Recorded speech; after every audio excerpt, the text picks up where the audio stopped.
Caminho difícil. Caminho difícil foi o que Acas escolheu seguir, fazendo as coisas de seu próprio jeito, apoiando-se no suposto poder de impérios terrenos, clamando a falsos deuses e desprezando o Deus de seus pais, dando sequência às transgressões que culminariam com o desaparecimento de Israel como povo de Deus. A mensagem de Isaías a Acas alertava sobre o julgamento de Deus para aquele povo idólatra e transgressor, mas também era uma mensagem cheia de esperança.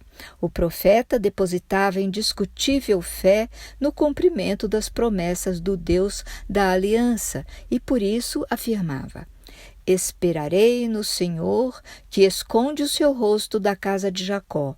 A ele aguardarei." Está em Isaías 8, verso 17.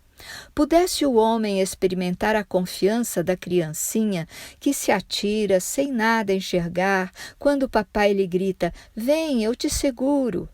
Mas há muito o pai de Abraão, Isaque e Jacó estendia as mãos e seu povo não as seguravam. Falava e eles não ouviam. Desprezavam as brandas águas de seu Deus para mergulharem nas revoltas águas do mundo. Vamos ler Isaías 8, versos 6 e 7. Porquanto este povo desprezou as águas de Siloé, que correm brandamente, e alegrou-se com Rezim e com o filho de Remalias.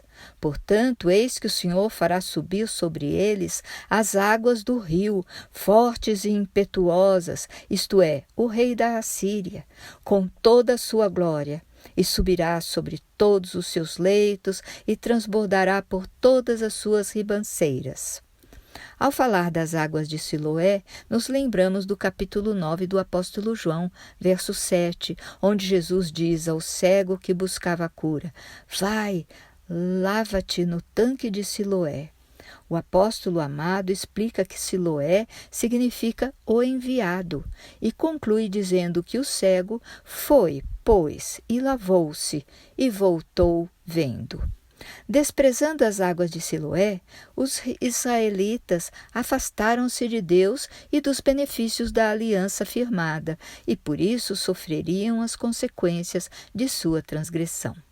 Naquela época descrita por Isaías no capítulo 8, a Assíria foi instrumento divino para pôr à prova a fidelidade e a fé do povo de Israel. Deus permitiu que aquela nação se fortalecesse e, como águas caudalosas, tomasse conta de toda aquela região. Mas o Deus do universo pelejaria por seu povo, como fizera tantas vezes no passado, caso este lhe permanecesse fiel.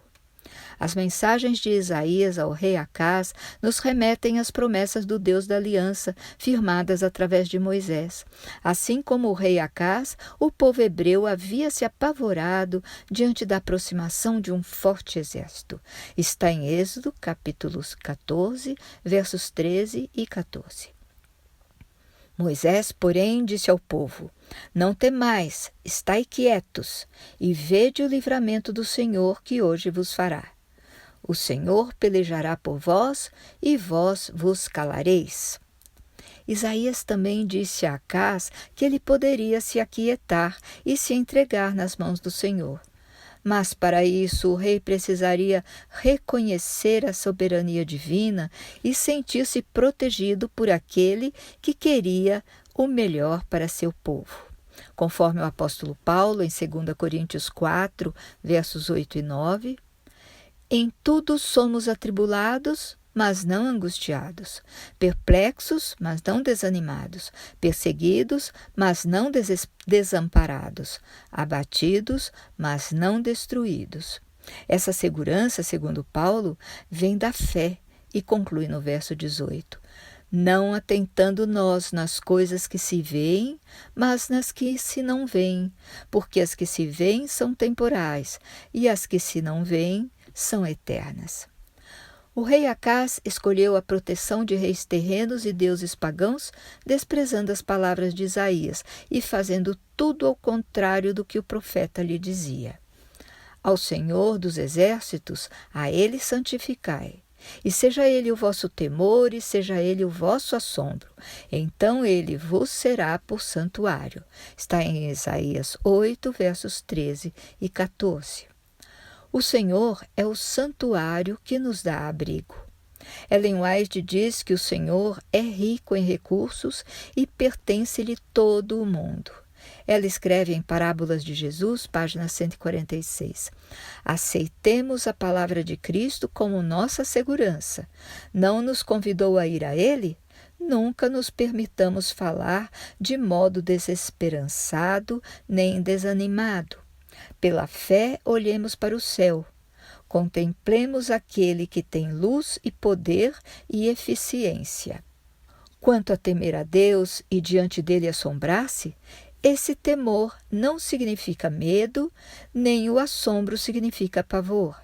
Temer e assombrar-se diante de Deus resulta do reconhecimento de sua grandiosidade, sua onipotência e sua capacidade de nos redimir, o que nos leva a respeitá-lo e reverenciá-lo e a querer segui-lo. O temor verdadeiro a Deus é naturalmente acompanhado pela obediência ao maior dos mandamentos apontados por Jesus em Mateus 22, verso 37. E Jesus disse-lhes: Amarás o Senhor teu Deus de todo o teu coração, e de toda a tua alma, e de todo o teu pensamento.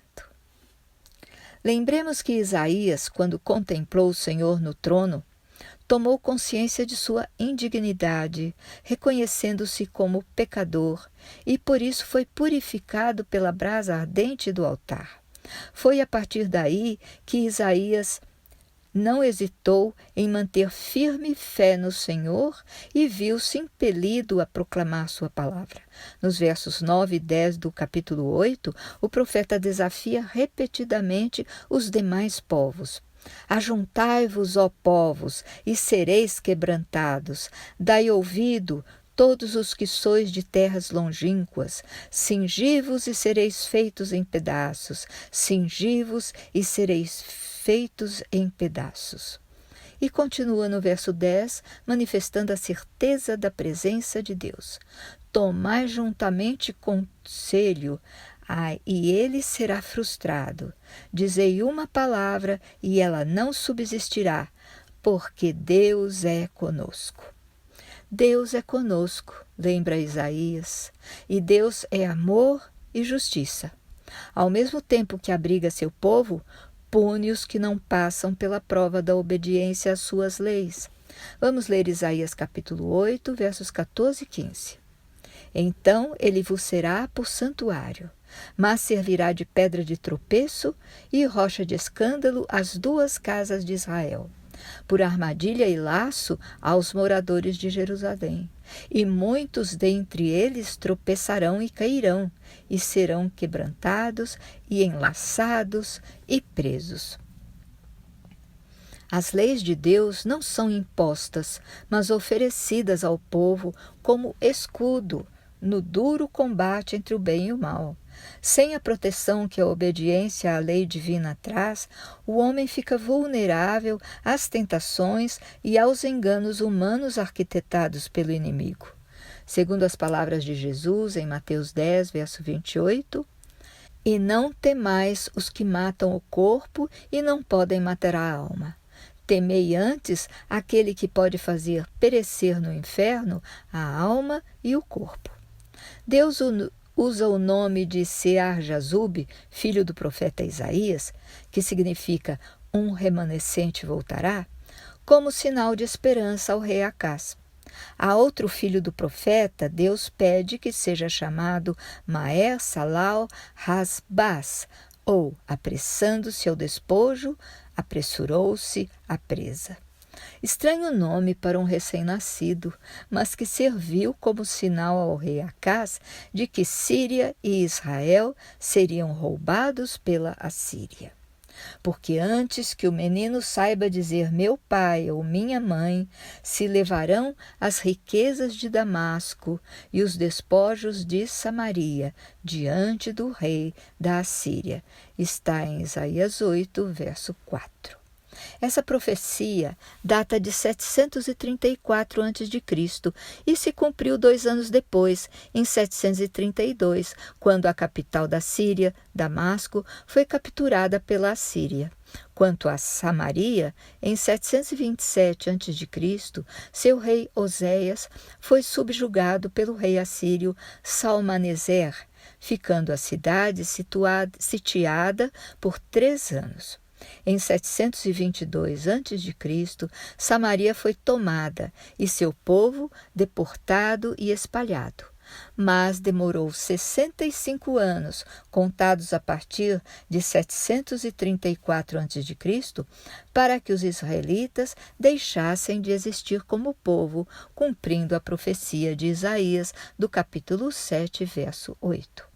Os 65 anos se cumpriram no reinado do neto de Acás, Manassés, que foi levado por Esar-Hadom.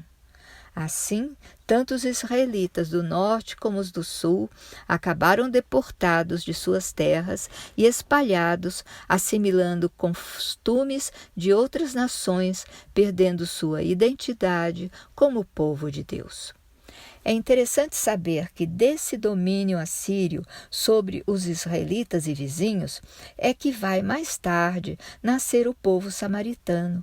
Quando os israelitas foram deportados, a Assíria fez entrar em Samaria colonos da Babilônia, de Cuta, de Ava, de Ramate e de Sepharvaim, cada um com seus deuses, e esses estrangeiros acabaram se casando com as mulheres israelitas que ali restaram, gerando a raça mestiça dos samaritanos. Todas as ocorrências com o povo de Deus estavam sendo profetizadas por Isaías.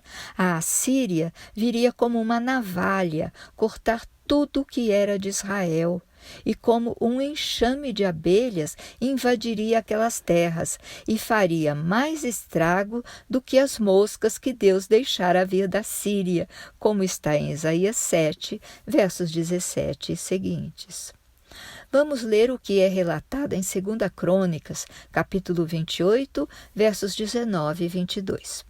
Porque o Senhor humilhou a Judá por causa de Acás, rei de Israel, porque este permitira que Judá caísse em dissolução, e ele de todo se entregou à transgressão contra o Senhor.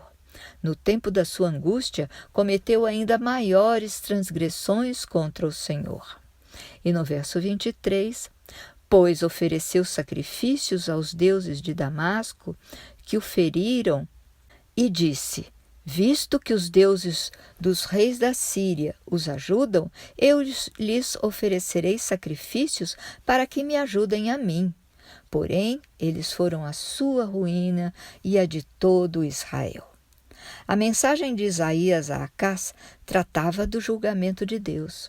Se seu povo permanecesse transgredindo as leis e normas divinas, seria entregue a nações conquistadoras como a Assíria e, mais tarde, a Babilônia. Ao mesmo tempo, Isaías fala da esperança na vinda de um Messias da linhagem de Davi, que viria estabelecer um reino sem fim. Em meio a um tempo de falsos profetas, vemos Deus providenciando sinais para que as palavras de Isaías tivessem crédito. Vamos ler Isaías 8, verso 18. Eis-me aqui, com os filhos que me deu o Senhor, por sinais e por maravilhas em Israel, da parte do Senhor dos Exércitos, que habita no monte de Sião. Isaías proclama as palavras do Senhor no capítulo 8, versos 11 e 12. Porque assim o Senhor me disse com mão forte e me ensinou que não andasse pelo caminho deste povo, dizendo: não chameis conjuração a tudo quanto este povo chama conjuração, e não temais o que ele teme, nem tampouco vos assombreis. Nenhuma associação deveria haver entre o povo santo de Deus e os idólatras, os adivinhos e os que apelam aos mortos.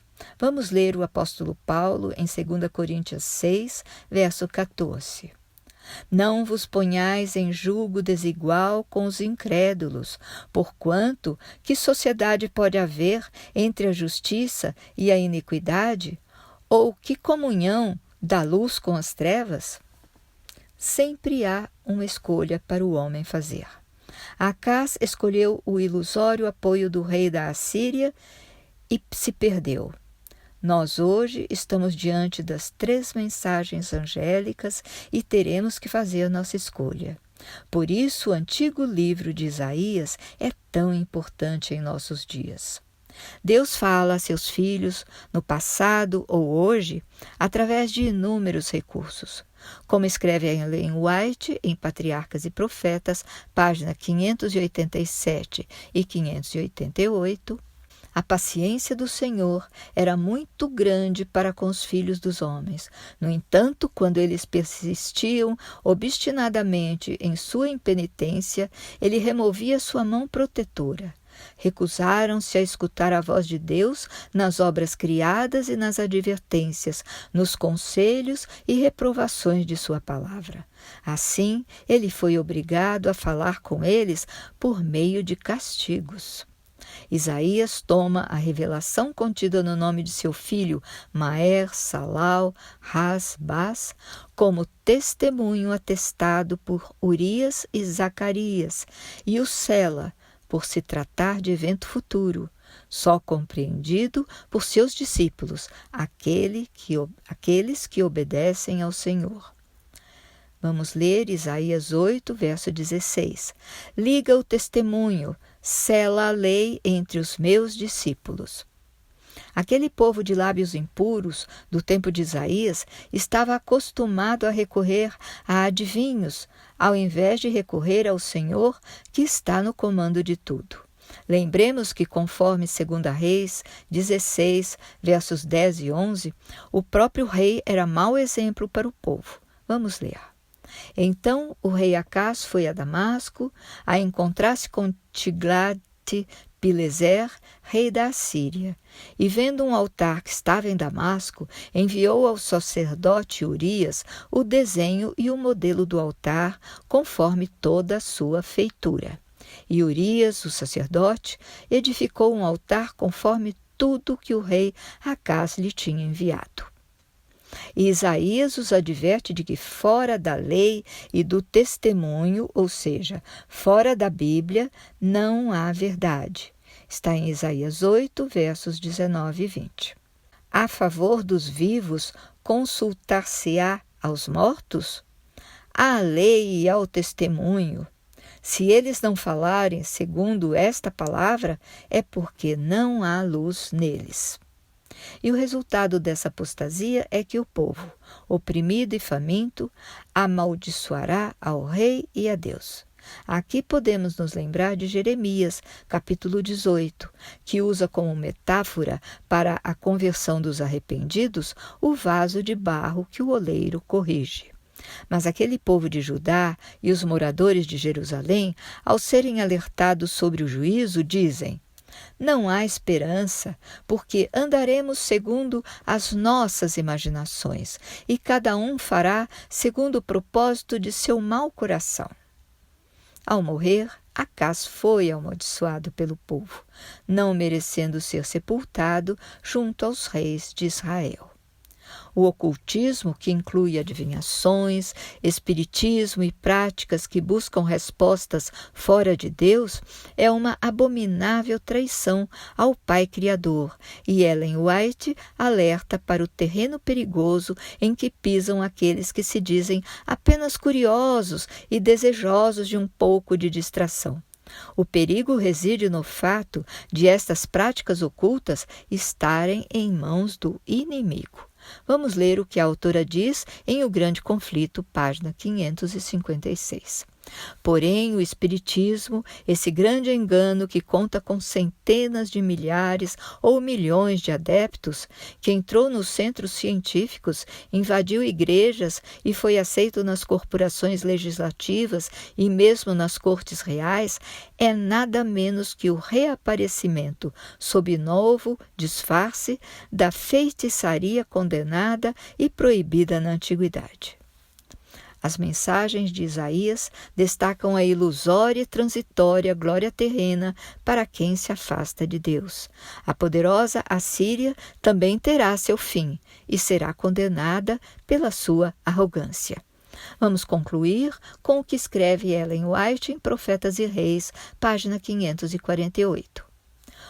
Como a flor do campo, assim perece tudo que não tem Deus como fundamento. Somente o que está vinculado ao seu propósito e expressa seu caráter pode perdurar. Seus princípios são a única coisa firme que nosso mundo conhece. Até a próxima semana!